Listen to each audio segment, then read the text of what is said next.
ಆತ್ಮೀಯ ವಿದ್ಯಾರ್ಥಿ ಮಿತ್ರರೇ, ತಮಗೆಲ್ಲರಿಗೂ study time with Vivek YouTube ಚಾನಲ್ಗೆ ಆತ್ಮೀಯವಾದಂತಹ ಸ್ವಾಗತ. ಆತ್ಮೀಯ ವಿದ್ಯಾರ್ಥಿಗಳ ಇವತ್ತಿನ ನಮ್ಮ ಈ ವಿಡಿಯೋದಲ್ಲಿ ನಾವು 10ನೇ ತರಗತಿಯ FA2 ಪರೀಕ್ಷೆ ಅಂದರೆ ರೂಪನಾತ್ಮಕ ಮೌಲ್ಯಮಾಪನ ಪರೀಕ್ಷೆ 2ರ ವಿಜ್ಞಾನ ವಿಷಯದ ಒಂದು ಪ್ರಶ್ನೆ ಪತ್ರಿಕೆ ಮಾದರಿ ಉತ್ತರಗಳೊಂದಿಗೆ ನೋಡೋಣ. ಸೊ ಮೊದಲನೇ ಮುಖ್ಯ ಪ್ರಶ್ನೆ, ಬಹು ಆಯ್ಕೆಯ ಪ್ರಶ್ನೆಗಳು. ಕೆಳಗಿನ ಪ್ರಶ್ನೆಗಳಿಗೆ ಸೂಕ್ತ ಉತ್ತರ ಆರಿಸಿ ಬರೆಯಿರಿ. ಮೊದಲೇ ಪ್ರಶ್ನೆ, ತುರಿಕೆಗೂಡದ ಚುಚ್ಚುವ ಕೂದಲುಗಳಲ್ಲಿ ಕಂಡುಬರುವ ಆಮ್ಲ. ಆಯ್ಕೆಗಳು: ಮಿಥೆನೋಯಿಕ್ ಆಮ್ಲ, ಲ್ಯಾಕ್ಟಿಕ್ ಆಮ್ಲ, ಸಿಟ್ರಿಕ್ ಆಮ್ಲ, ಟಾರ್ಟಾರಿಕ್ ಆಮ್ಲ. ಸೊ ಸರಿಯಾದ ಆಯ್ಕೆ ಮೆಥೆನೋಯಿಕ್ ಆಮ್ಲ.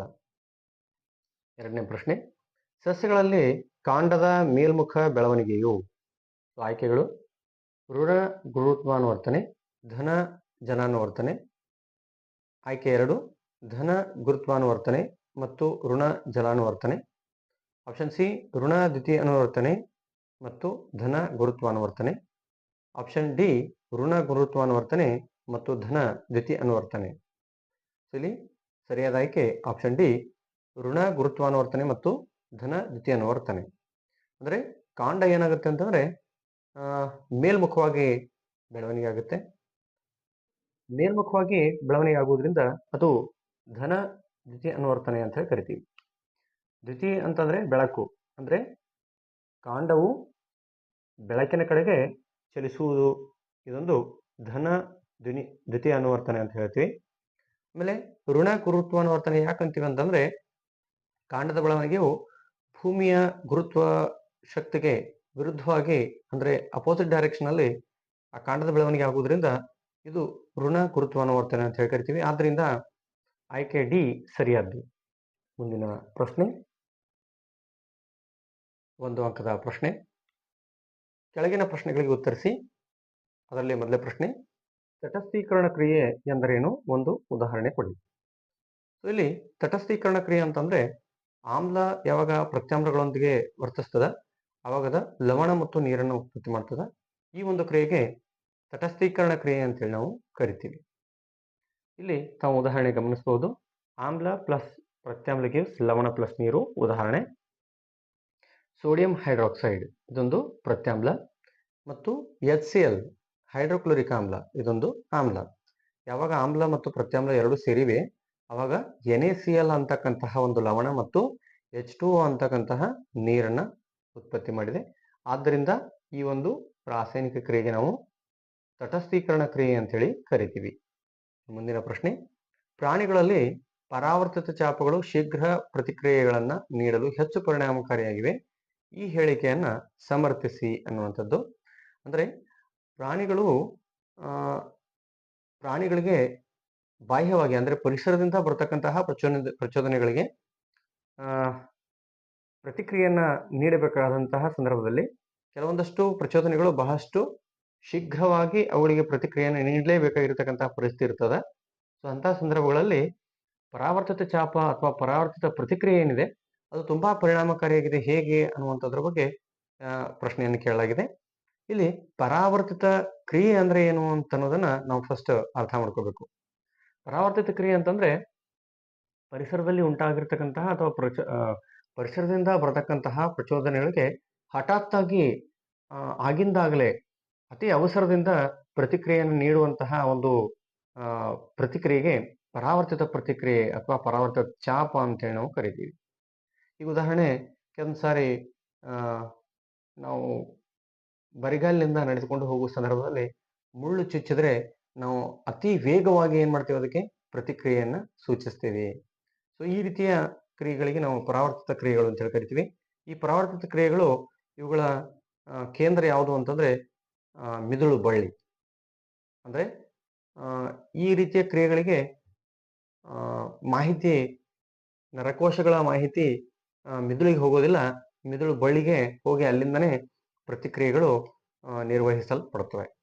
ಸೊ ಹಾಗಾದ್ರೆ ಇದು ಪರಾವರ್ತಿತ ಪ್ರತಿಕ್ರಿಯೆ ಅಂತಕ್ಕಂಥದ್ದು ಅತಿ ಪರಿಣಾಮಕಾರಿಯಾಗಿದೆ ಹೇಗೆ ಅನ್ನುವಂಥ ಪ್ರಶ್ನೆಯನ್ನ ಕೇಳಲಾಗಿದೆ. ಇಲ್ಲಿ ಉತ್ತರವನ್ನು ನೋಡೋಣ. ಮಿದುಳಿನ ಆಲೋಚನಾ ಪ್ರಕ್ರಿಯೆಯು ಸಾಕಷ್ಟು ವೇಗವಾಗಿ ಇಲ್ಲದಿರುವುದರಿಂದ ಪ್ರಾಣಿಗಳಲ್ಲಿ ಪರಾವರ್ತಿತ ಚಾಪಗಳು ಸಹಜವಾಗಿ ವಿಕಾಸಗೊಂಡಿವೆ. ಅನೇಕ ಪ್ರಾಣಿಗಳು ಆಲೋಚನೆಗೆ ಅಗತ್ಯವಾದ ನರಕೋಶಗಳ ಸಂಕೀರ್ಣ ಜಾಲವನ್ನು ಹೊಂದಿಲ್ಲ. ಆದ್ದರಿಂದ ನಿಜವಾದ ಆಲೋಚನಾ ಪ್ರಕ್ರಿಯೆಗಳ ಅನುಪಸ್ಥಿತಿಯಲ್ಲಿ ಪರಾವರ್ತಿತ ಚಾಪುಗಳು ಪರಿಣಾಮಕಾರಿಯಾಗಿ ವಿಕಸನಗೊಂಡು ಜೀವಿಗಳು ಬದುಕುಳಿಯುವ ಸಾಧ್ಯತೆಯನ್ನು ಹೆಚ್ಚಿಸುತ್ತವೆ ಅಂತಕ್ಕಂಥದ್ದು. ಇನ್ನು ಮುಂದಿನ ಪ್ರಶ್ನೆ, ಕೆಳಗಿನ ಪ್ರಶ್ನೆಗಳಿಗೆ ಉತ್ತರಿಸಿರಿ. ಅದರಲ್ಲಿ ಮೊದಲನೇದು ಕಾರಣ ಕೊಡಿ. ಅದರಲ್ಲಿ ಎ, ಆಮ್ಲವನ್ನು ಸಾರಯುಕ್ತಗೊಳಿಸುವಾಗ ಆಮ್ಲವನ್ನು ನೀರಿಗೆ ಸೇರಿಸಬೇಕು ಏಕೆ ಅಂತಕ್ಕಂಥದ್ದು. ಸೊ ಇಲ್ಲಿ ಕೆಲವು ಸಾರಿ ಏನಾಗುತ್ತೆ ಅಂತಂದರೆ, ಆಮ್ಲಕ್ಕೆ ನೀರನ್ನು ಸೇರಿಸಿದ್ದೇ ಆದರೆ ಉತ್ಪತ್ತಿ ಆಗತಕ್ಕಂಥ ಉಷ್ಣ ಏನಾಗುತ್ತೆ ಬಹಳಷ್ಟು ಹೆಚ್ಚಾಗಿರುತ್ತೆ. ಇದರಿಂದ ಸಂಗ್ರಾಹಕ ಒಡೆಯುವಂಥ ಸಾಧ್ಯತೆ ಇರುತ್ತೆ. ಅಥವಾ ಏನು ಉಷ್ಣ ಉತ್ಪತ್ತಿಯಾಗಿರುತ್ತೆ ಅದರಿಂದ ರಾಸಾಯನಿಕ ಏನಿರುತ್ತೆ ಅದು ಹೊರಸಿಡಿದು ನಮ್ಮ ಮೇಲೆ ಬೀಳುವಂತಹ ಸಾಧ್ಯತೆ ಇರುತ್ತೆ. ಈ ಎಲ್ಲ ಕಾರಣಗಳಿಂದ ಆಮ್ಲವನ್ನು ಸಾರಯುಕ್ತಗೊಳಿಸುವಾಗ ಆಮ್ಲವನ್ನೇ ಏನು ಮಾಡಬೇಕು, ನೀರಿಗೆ ಸೇರಿಸಬೇಕು. ಅದು ಹೇಗೆ ಅಂತಂದರೆ ಹನಿ ಹನಿಯಾಗಿ ನಿಧಾನಗತಿಯಲ್ಲಿ ಕಲಕುತ್ತಾ ಅದನ್ನು ಸೇರಿಸಬೇಕು. ಸೊ ಉತ್ತರವನ್ನು ನೋಡ್ತಾ ಹೋಗೋಣ. ನೀರನ್ನು ಸಾರಯುಕ್ತ ಆಮ್ಲಕ್ಕೆ ಸೇರಿಸಿದರೆ ಉತ್ಪತ್ತಿಯಾಗುವ ಉಷ್ಣ ಹೊರಸಿಡಿಯುವಂತಹ ಸಾಧ್ಯತೆ ಇರುತ್ತೆ ಮತ್ತು ಸುಟ್ಟಗಾಯಗಳು ಉಂಟಾಗುವಂಥ ಸಾಧ್ಯತೆ ಇರುತ್ತೆ. ಅತಿಯಾದ ಬಿಸಿ ಆಗೋಕ್ಕಿಂತ ಗಾಜಿನ ಸಂಗ್ರಹ ಸಹ ಒಡೆಯುವಂಥ ಸಾಧ್ಯತೆ ಇರುತ್ತೆ. ಈ ಕಾರಣಗಳಿಂದ ಆಮ್ಲವನ್ನು ಸಾರಯುಕ್ತಗೊಳಿಸುವಾಗ ಆಮ್ಲವನ್ನು ನೀರಿಗೆ ಸೇರಿಸಬೇಕು ಅಂತಕ್ಕಂಥದ್ದು. ಇನ್ನು ಪ್ಲಾಸ್ಟರ್ ಆಫ್ ಪ್ಯಾರಿಸ್ ಅನ್ನು ತೇವಾಂಶ ನಿರೋಧಕ ಸಂಗ್ರಾಹಕದಲ್ಲಿ ಸಂಗ್ರಹಿಸಿ ಇಡಬೇಕು. ನೋಡ್ರಿ, ಪ್ಲಾಸ್ಟರ್ ಆಫ್ ಪ್ಯಾರಿಸ್ ಏನಂತ ಅಂತಂದ್ರೆ CaSO4 1/2 H2O ಅಂತಕ್ಕಂತಹ ರಾಸಾಯನಿಕ ಸೂತ್ರದೊಂದಿಗೆ ಇರತಕ್ಕಂತಹ ಒಂದು ವಸ್ತು ಅದ ಪ್ಲಾಸ್ಟರ್ ಆಫ್ ಪ್ಯಾರಿಸ್. ಸೊ ಈ ಪ್ಲಾಸ್ಟರ್ ಆಫ್ ಪ್ಯಾರಿಸ್ ನೀರನ್ನ ಹೀರಿಕೊಂಡು ಬಿಟ್ರೆ ಏನಾಗುತ್ತೆ ಅಂತಂದ್ರೆ ಗಟ್ಟಿ ಜಿಪ್ಸಮ್ ಆಗಿ ಪರಿವರ್ತನೆ ಆಗುತ್ತೆ. ಸೊ ಜಿಪ್ಸಮ್ನ ಸೂತ್ರ CaSO4 2H2O, ಇದು ಗಟ್ಟಿಯಾಗಿರುತ್ತೆ. ಸೊ ಈ ಕಾರಣದಿಂದಾಗಿ ನಾವು ಏನು ಮಾಡಬೇಕಾಗುತ್ತೆ ಅಂತಂದರೆ ಪ್ಲಾಸ್ಟರ್ ಆಫ್ ಪ್ಯಾರಿಸನ್ನು ತೇವಾಂಶ ನಿರೋಧಕ ಸಂಗ್ರಾಹಕದಲ್ಲಿ ಸಂಗ್ರಹಿಸಿ ಇಡಬೇಕು. ಇನ್ನು ಮುಂದಿನ ಪ್ರಶ್ನೆ, ಸಾರಯುಕ್ತ ಸಲ್ಫ್ಯೂರಿಕ್ ಆಮ್ಲದೊಂದಿಗೆ ಸತುವಿನ ಚೂರುಗಳ ವರ್ತನೆಯನ್ನು ತೋರಿಸುವ ಮತ್ತು ಉರಿಸುವಿಕೆಯ ಮೂಲಕ ಹೈಡ್ರೋಜನ್ ಅನಿಲ ಪರೀಕ್ಷೆಯನ್ನು ತೋರಿಸಲು ಉಪಯೋಗಿಸುವ ಉಪಕರಣಗಳ ಜೋಡಣೆಯ ಚಿತ್ರವನ್ನು ಬರೆಯಿರಿ ಅಂತಕ್ಕಂಥದ್ದು. ಇದು ಪರೀಕ್ಷೆಯಲ್ಲಿ ಬಹಳಷ್ಟು ಇಂಪಾರ್ಟೆಂಟ್ ಆಗಿರ್ತಕ್ಕಂಥ ಪ್ರಶ್ನೆ. ಪರೀಕ್ಷೆಯಲ್ಲಿ ಬಹಳ ಸಾರಿ ಇದನ್ನು ಕೇಳಲಾಗಿದೆ. ಆದ್ದರಿಂದ ಮಕ್ಕಳು ಇದನ್ನು ಚೆನ್ನಾಗಿ ತಯಾರಿ ಮಾಡಿಕೊಳ್ಳಬೇಕು. ಇನ್ನು ಮುಂದಿನ ಪ್ರಶ್ನೆ, ಸಸ್ಯಗಳಲ್ಲಿ ಉಂಟಾಗುವ ಯಾವುದಾದರೂ 2 ಅನುವರ್ತನಗಳನ್ನು ಹೆಸರಿಸಿ, ಪ್ರತಿಯೊಂದಕ್ಕೂ ಒಂದು ಉದಾಹರಣೆ ಕೊಡಿ ಅಂತಕ್ಕಂಥದ್ದು. ಇನ್ನು ಇಲ್ಲಿ ಮೊದಲದ್ದು ದ್ವಿತೀಯ ಅನುವರ್ತನೆ ಅಂದರೆ ಬೆಳಕಿನ ಕಡೆಗೆ ಸಸ್ಯದ ಭಾಗದ ಚಲನೆ ಅಂತಕ್ಕಂಥದ್ದು. ಸೊ ದ್ವಿತೀಯ ಅನುವರ್ತನೆ ಬೆಳಕಿನ ಕಡೆಗೆ ಕಾಂಡದ ಬೆಳವಣಿಗೆ.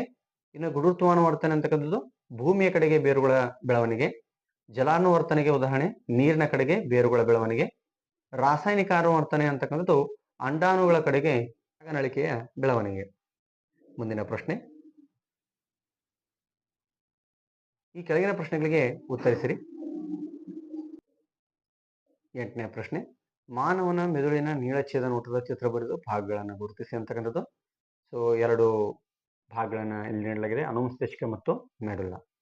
ಸೊ ಚಿತ್ರವನ್ನು ಈ ರೀತಿಯಾಗಿ ಬಿಡಿಸಿ ಮಕ್ಕಳು ಅದನ್ನು ಚೆನ್ನಾಗಿ ತಯಾರಿ ಮಾಡ್ಕೊಳ್ಬೇಕು. ಸೊ ಮುಂದಿನ ಪ್ರಶ್ನೆ, HCl, HNO3 ಇತ್ಯಾದಿಗಳು ಜಲೀಯ ದ್ರಾವಣದಲ್ಲಿ ಆಮ್ಲೀಯ ಗುಣಗಳನ್ನು ಪ್ರದರ್ಶಿಸುತ್ತವೆ. ಆದರೆ ಆಲ್ಕೋಹಾಲ್ ಮತ್ತು ಗ್ಲುಕೋಸ್ನಂತಹ ಸಂಯುಕ್ತಗಳು ದ್ರಾವಣಗಳು ಆಮ್ಲೀಯ ಗುಣಗಳನ್ನು ಪ್ರದರ್ಶಿಸುವುದಿಲ್ಲ ಏಕೆ ಅಂತಕ್ಕಂಥ ಪ್ರಶ್ನೆ. ಸೊ ಉತ್ತರವನ್ನು ನೋಡೋಣ. HCl ಅಥವಾ HNO3ಗಳು ನೀರಿನೊಂದಿಗೆ ಮಿಶ್ರಣಗೊಳಿಸಿದಾಗ ನೀರಿನಲ್ಲಿ ವಿಲೀನಗೊಂಡು H+ ಅಥವಾ H3O+ ಅಯಾನ್ಗಳನ್ನು ಉತ್ಪತ್ತಿ ಮಾಡುತ್ತವೆ. ಇವು ಆಮ್ಲೀಯ ಗುಣಗಳಿಗೆ ಕಾರಣವಾಗುತ್ತವೆ. HCl gives H+ Cl-, H+ plus H2 gives H3O+ ಅಂದರೆ ಹೈಡ್ರೋನಿಯಂ ಅಯಾನ್. ಆಲ್ಕೋಹಾಲ್ ಮತ್ತು ಗ್ಲುಕೋಸ್ನಂತಹ ಸಂಯುಕ್ತಗಳು ನೀರಿನೊಂದಿಗೆ ಮಿಶ್ರಣಗೊಳಿಸಿದಾಗ ನೀರಿನಲ್ಲಿ ವಿಲೀನಗೊಂಡು ಅಯಾನ್ಗಳನ್ನು ಉಂಟು ಮಾಡುವುದಿಲ್ಲ. ಆದ್ದರಿಂದ ಅವು ಆಮ್ಲೀಯ ಗುಣವನ್ನು ಪ್ರದರ್ಶಿಸುವುದಿಲ್ಲ ಅಂತೇಳಿ. ಮುಂದಿನ ಬಿ ಪ್ರಶ್ನೆ, ವಸ್ತುಗಳ ಆಮ್ಲೀಯ ಮತ್ತು ಪ್ರತ್ಯಾಮ್ಲ ಸ್ವಭಾವಗಳಿಗೆ ಕಾರಣವಾದ ಅಯಾನ್ಗಳನ್ನು ಹೆಸರಿಸಿ ಅಂತಕ್ಕಂಥದ್ದು. ಆಮ್ಲೀಯ ಗುಣಕ್ಕೆ ಕಾರಣ ಆಗ್ತಕ್ಕಂತಹ ಅಯಾನ್ ಯಾವಪ್ಪ ಅಂದರೆ H+ ಅಯಾನ್ ಅಥವಾ H3O+ ಅಂದರೆ ಹೈಡ್ರೋನಿಯಂ ಅಯಾನ್, ಮತ್ತು ಪ್ರತ್ಯಾಮ್ಲೀಯ ಗುಣಕ್ಕೆ ಕಾರಣ ಆಗತಕ್ಕಂತಹ ಅಯಾನು OH- ಅಯಾನ್ ಅಥವಾ ಹೈಡ್ರಾಕ್ಸಿಲ್ ಅಥವಾ ಹೈಡ್ರಾಕ್ಸೈಡ್ ಅಯಾನ್ ಅಂತ ಹೇಳಿ ನಾವು ಕರಿತೀವಿ. ಇನ್ನು ಕೊನೆಯ ಪ್ರಶ್ನೆ 4ನೇ ಪ್ರಶ್ನೆ, ಕೆಳಗಿನ ಪ್ರಶ್ನೆಗಳಿಗೆ ಉತ್ತರಿಸಿ. NaOH, CaOH2, H2 ಮತ್ತು Cl2 ವಸ್ತುಗಳನ್ನು ನಿಮಗೆ ನೀಡಲಾಗಿದೆ. ಇವುಗಳಲ್ಲಿ ಯಾವ ವಸ್ತುಗಳನ್ನು ಆಯ್ಕೆ ಮಾಡಿಕೊಂಡು ಬ್ಲೀಚಿಂಗ್ ಪುಡಿಯನ್ನು ತಯಾರಿಸುವಿರಿ? ಬ್ಲೀಚಿಂಗ್ ಪುಡಿಯ ರಾಸಾಯನಿಕ ಹೆಸರು ಮತ್ತು ಅದರ 2 ಉಪಯೋಗಗಳನ್ನು ಬರೆಯಿರಿ ಅಂತಕ್ಕಂಥದ್ದು. ಸೊ ಇಲ್ಲಿ ಬಳಸ್ತಕ್ಕಂತಹ ವಸ್ತುಗಳು CaOH2 ಮತ್ತು Cl2 ಅಂದರೆ ಕ್ಯಾಲ್ಸಿಯಂ ಹೈಡ್ರಾಕ್ಸೈಡ್ ಮತ್ತು ಕ್ಲೋರಿನ್ ಅನಿಲಗಳನ್ನು ಬಳಸಿ ನಾವು ಏನು ಮಾಡ್ಬೋದು ಅಂತಂದರೆ ಬ್ಲೀಚಿಂಗ್ ಪೌಡರ್ ಅಥವಾ ಚಲೋವಿ ಪುಡಿಯನ್ನು ತಯಾರು ಮಾಡ್ಬೋದು. ಇದರ ರಾಸಾಯನಿಕ ಹೆಸರು ಕ್ಯಾಲ್ಸಿಯಂ ಆಕ್ಸಿಕ್ಲೋರೈಡ್ CaOCl2. ಬ್ಲೀಚಿಂಗ್ ಪುಡಿಯ ಉಪಯೋಗಗಳನ್ನು ನೋಡ್ತಾ ಹೋದಂತೆ ಬಟ್ಟೆ ಕಾರ್ಖಾನೆಗಳಲ್ಲಿ ಹತ್ತಿ ಮತ್ತು ನಾರನ್ನು ಚಲವೆ ಮಾಡಲಿಕ್ಕೆ ಬಳಸ್ತಾರೆ. ಕಾಗದ ಕಾರ್ಖಾನೆಯಲ್ಲಿ ಮರದ ತಿರುಳನ್ನು ಚಲವೆ ಮಾಡಲು ಇದನ್ನು ಬಳಸುತ್ತಾರೆ. ಲಾಂಡ್ರಿಯಲ್ಲಿ ತೊಳೆದ ಬಟ್ಟೆಗಳನ್ನು ಚಲವೆ ಮಾಡಲು ಅನೇಕ ರಾಸಾಯನಿಕ ಕಾರ್ಖಾನೆಗಳಲ್ಲಿ ಉತ್ಕರ್ಷಣಕಾರಿಯಾಗಿ ಇದನ್ನು ಬಳಸ್ತಾರೆ. ಕುಡಿಯುವ ನೀರನ್ನು ಕ್ರಿಮಿಯುಕ್ತಗೊಳಿಸಲಿಕ್ಕೆ ಇದನ್ನು ಬಳಸ್ತಾರೆ ಸೋಂಕುನಾಶಕವಾಗಿ. ಇನ್ನು ಸಿ, ಹಲ್ಲಿನ ಸವೆತ ಹೇಗೆ ಉಂಟಾಗುತ್ತದೆ ವಿವರಿಸಿ ಇದನ್ನು ಹೇಗೆ ತಡೆಗಟ್ಟಬಹುದು. ಉತ್ತರ: ಆಹಾರ ಸೇವನೆಯ ನಂತರ ಬಾಯಲ್ಲಿ ಉಳಿದ ಸಕ್ಕರೆ ಮತ್ತು ಆಹಾರದ ಕಣಗಳ ವಿಘಟನೆಯಿಂದ ಬಾಯಲ್ಲಿ ಬ್ಯಾಕ್ಟೀರಿಯಾಗಳು ಏನ್ ಮಾಡ್ತಪ್ಪ ಅಂತಾರೆ, ಆಮ್ಲಗಳನ್ನು ಉತ್ಪತ್ತಿ ಮಾಡ್ತಾವ. ಈ ಆಮ್ಲ ಏನ್ ಮಾಡ್ತದ ಅಂತಂದ್ರೆ ಬಾಯಿಯ pH ಮೌಲ್ಯವನ್ನ ಕಡಿಮೆ ಮಾಡಿ ಬಾಯಲ್ಲಿ ಹಲ್ಲಿನ ಏನು ಎನಾಮೆಲ್ ಇರುತ್ತೆ ಅದನ್ನ ಸವೆತಕ್ಕೆ ಇದು ಕಾರಣ ಆಗುತ್ತೆ. ಸೊ ಹಲ್ಲುಗಳನ್ನು ಸ್ವಚ್ಛಗೊಳಿಸಲು ಸಾಮಾನ್ಯವಾಗಿ ಪ್ರತ್ಯಾಮ್ಲೀಯ ಪೇಸ್ಟ್ ಅನ್ನ ಬಳಸೋದ್ರಿಂದ ಆಮ್ಲೀಯ ಪ್ರಮಾಣ ತಟಸ್ಥಗೊಂಡು ಹಲ್ಲಿನ ಸವೆತೆಯನ್ನು ಏನಾಗುತ್ತೆ ಅಂತಂದ್ರೆ ಕಡಿಮೆ ಆಗುತ್ತೆ ಅಥವಾ ತಡೆಗಟ್ಟಬಹುದು ಅಂತೇಳಿ. ಸೊ ಮುದ್ದು ವಿದ್ಯಾರ್ಥಿಗಳು, ಇಲ್ಲಿವರೆಗೆ ನಾವು 10ನೇ ತರಗತಿಯ ರೂಪಣಾತ್ಮಕ ಮೌಲ್ಯಮಾಪನ ಪರೀಕ್ಷೆ 2ಕ್ಕೆ ಸಂಬಂಧಪಟ್ಟಂತೆ ಒಂದು ಮಾದರಿ ಪ್ರಶ್ನೆ ಪತ್ರಿಕೆ ಉತ್ತರಗಳೊಂದಿಗೆ ನೋಡಿದ್ವಿ. ಸೊ ಇದೇ ರೀತಿಯ ವಿಡಿಯೋಗಳಿಗಾಗಿ ನೀವು ನಮ್ಮ ಚಾನಲನ್ನು ಲೈಕ್ ಮಾಡಿ, ಶೇರ್ ಮಾಡಿ ಮತ್ತು ಸಬ್ಸ್ಕ್ರೈಬ್ ಮಾಡಿ ಅಂತ ಹೇಳ್ತಾ ವಿಡಿಯೋನ ಇಲ್ಲಿಗೆ ಮುಕ್ತಾಯ ಮಾಡ್ತಾ ಇದ್ದೀನಿ. ಟೇಕ್ ಕೇರ್, ಬಾಯ್ ಬಾಯ್.